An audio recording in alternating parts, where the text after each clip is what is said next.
नमस्ते, मेरा नाम शुभम है और आप मुझे ब्रेन ऑफ बिहार पे देख रहे हैं। संडे का कुछ स्पेशल अपडेट के साथ हम हाजिर हैं। पहला है कि 11 तारीख को बेल वाला मैटर 30 हजारी कोर्ट में सुनवाई होना है।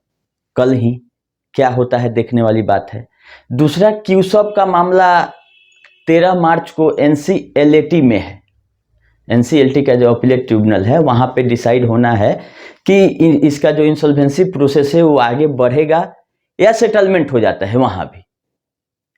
तब हम आप लोगों को बताए हैं कि अगर सेटलमेंट में जाता है कंपनी तो इंसॉल्वेंसी प्रोसेस रुक जाएगा और हम लोगों को फ्रेश क्लेम फाइल करना पड़ेगा एनसीएलटी में फिर से अपने पैसा पाने के लिए।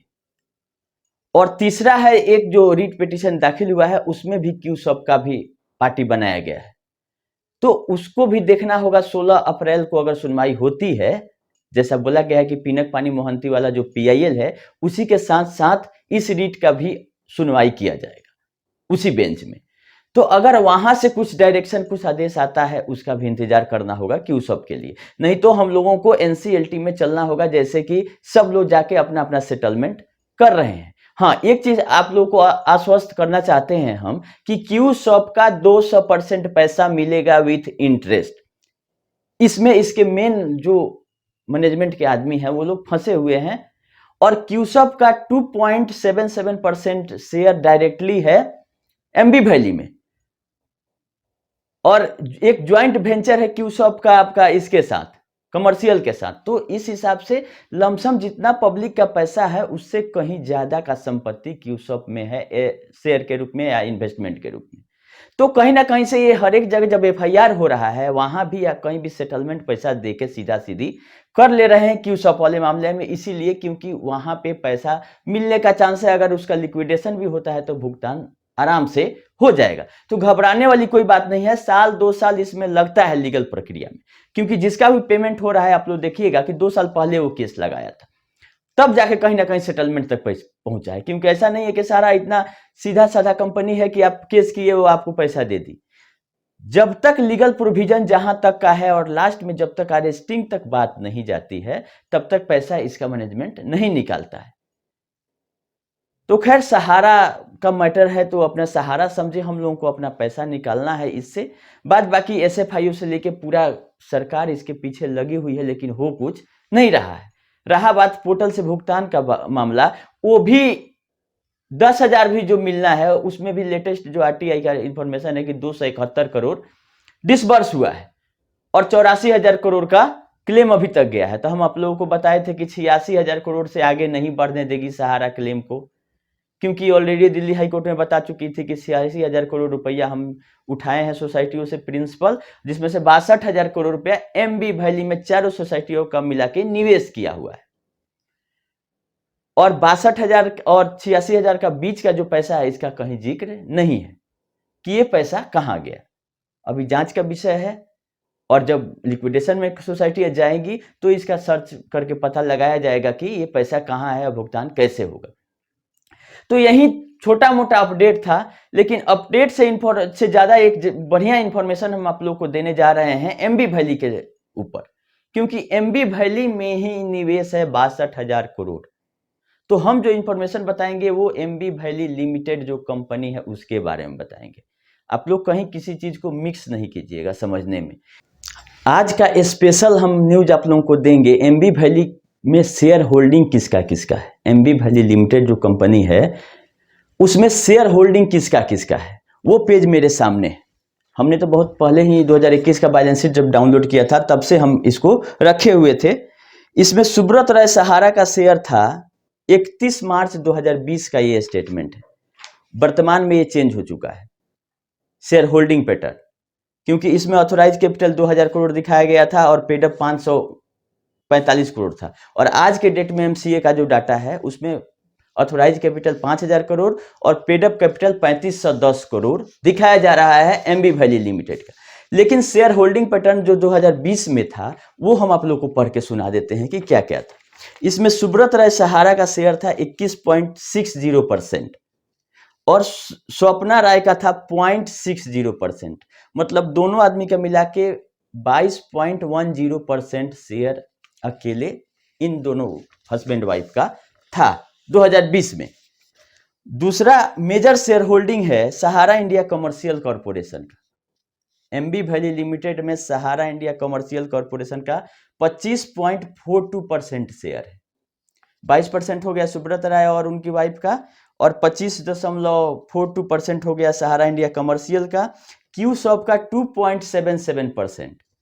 और 3 नंबर पे है सहारा क्रेडिट कोऑपरेटिव सोसाइटी लिमिटेड, जिसपे सब लोगों की निगाहें हैं।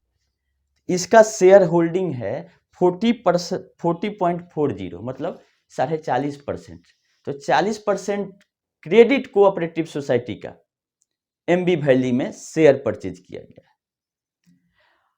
अब जो इससे इसके संपत्ति से बेचने के बाद जो रियलाइज होगा वैल्यू, वो अदर लायबिलिटी को हटा कर दिया जाए अगर, तो बाकी शेयर होल्डरों का संपत्ति होता है, डायरेक्टरों का नहीं। अभी इसके डायरेक्टर का लिस्ट देखिएगा तो 5 डायरेक्टर, 1 मैनेजर और 1 सीएफओ एमसीए के साइट पे दिखाया जा रहा है, जो कि हम इनमें मेजर नाम हम नहीं देख रहे हैं जिनका आना चाहिए आज के डेट में।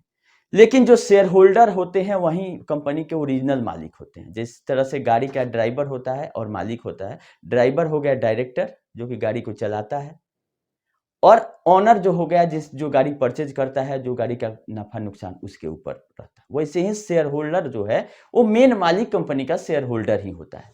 तो लमसम 90% का हिसाब मिल गया, और सहारा इंडिया फाइनेंशियल का 2% है, बाकी 1% और भी 11 का लिस्ट है, 1% से कम शेयर है उस कंपनियों का। मिला जुला के 40% क्रेडिट का, सुब्रत राय सहारा उनकी वाइफ का 22%, और कमर्शियल का 25%, और क्यू सब का 3% के आसपास।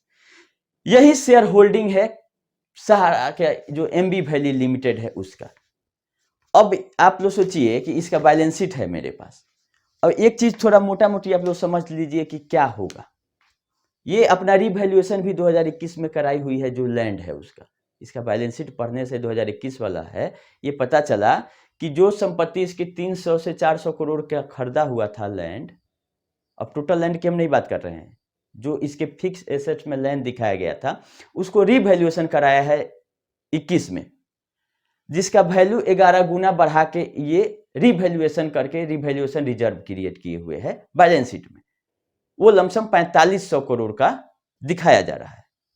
जैसे कि हमारे पास कोई भी संपत्ति है, मेरा मोबाइल ही है या घर है या मोटरसाइकिल है, तो हम उसको चाहेंगे कि अगर हम जब खरीदे थे तो 10 रुपया कीमत था, और आज के डेट में अगर इसका कीमत अगर बढ़ गया है, अगर घर ही है, तो हम मेरा प्रॉपर्टी हम चाहेंगे तो रिवैल्यूएशन करवा लेंगे। वो भी सरकारी रजिस्टर्ड रिवैल्यूअर होते हैं जो कि वैल्यूएशन मार्केट रेट से लगाते हैं कि इस सामान का कितना कीमत हुआ।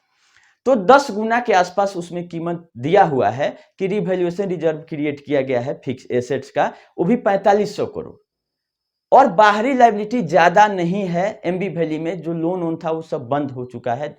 हम क्योंकि जो भी लोन रहता है एमसीए के साइट पर दिख जाता है कंपनी में। पहले कंपनी ने लोन लिया था एमबी वैली लिमिटेड में, लेकिन अभी के डेट में वो क्लोज दिखा रहा है, कोई भी एक्टिव लोन नहीं है। और टोटल बैलेंस शीट इसका है 59,000 करोड़ के आसपास। आप लोगों के पास बीच में हम एक बैलेंस शीट एग्जांपल के लिए ड्रॉ कर देते हैं। ये होता है एसेट्स, ये इधर होता है लायबिलिटी, और लायबिलिटी और एसेट्स हमेशा बराबर होता है, ये आप लोग जान लीजिए। लायबिलिटी में कैपिटल भी शेयर होल्डर का वो भी आता है लायबिलिटी साइड में, और अदर लायबिलिटी इधर रहता है। इधर होता है नॉन करेंट एसेट्स और इधर होता है करेंट एसेट्स। ठीक है, तो यहाँ पे दिखाया जा रहा है कि 54,000 करोड़ का इनका जो कैपिटल है और शेयर होल्डर है ये सब है, और लमसम में चल रहे हैं 5,000 करोड़। टोटल 59,000 करोड़ का इसका बैलेंस शीट है। तो जितना लायबिलिटी रहता है एसेट्स भी उतना ही रहता है। इसमें नॉन करेंट एसेट्स में 47,000 करोड़ दिखाया गया है इन्वेस्टमेंट कहीं और, जो हम लोग लगाए सोसाइटी में, सोसाइटी लगाया एमबी वैली में, और एमबी वैली कहीं और इन्वेस्टमेंट जो किया है वो बैलेंस शीट में 47,000 करोड़ दिखाया गया है।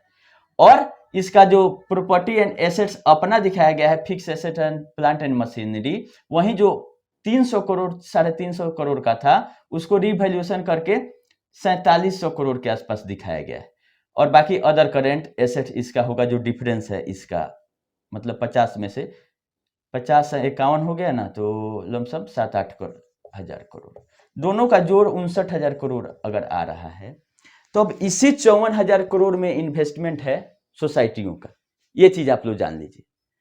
तो जब पैसा मिलेगा तो इसी हिसाब से हमको देना पड़ेगा, जिस हिसाब से जिसका शेयर होल्डिंग है उसी हिसाब से उसका अगर इधर का वैल्यू बढ़ रहा है तो प्रॉपर्टी का वैल्यूएशन होगा और शेयर होल्डरों का शेयर का प्राइस बढ़ेगा, रिटर्न वहीं से आना है।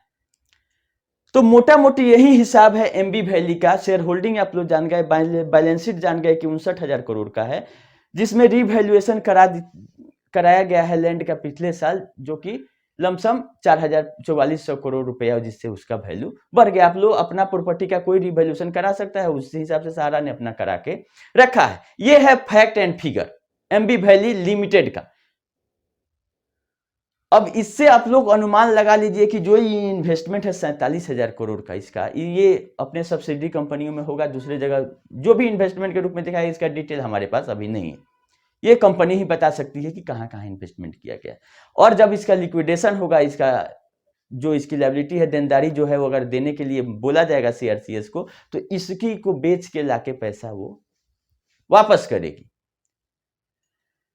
तो संडे था, इसीलिए हमने सोचे कुछ स्पेशल न्यूज आप लोगों को देते हैं कि शेयर होल्डिंग किसका किसका है एमबी वैली में, उसका बैलेंस शीट क्या कहता है।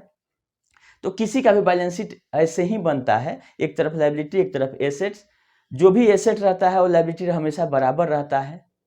ये चीज आप लोग जान लीजिए कि जो भी एसेट है वो जो लायबिलिटी है लेनदार इसके इधर है दिखाए जाते हैं कि अगर ये संपत्ति बिकेगी तो किसको जाएगी। तो आउटसाइड लायबिलिटी मात्र 5,000 करोड़ का उसमें दिखाया जा रहा है, बाकी इंटरनल शेयर कैपिटल और इसके शेयर होल्डर है।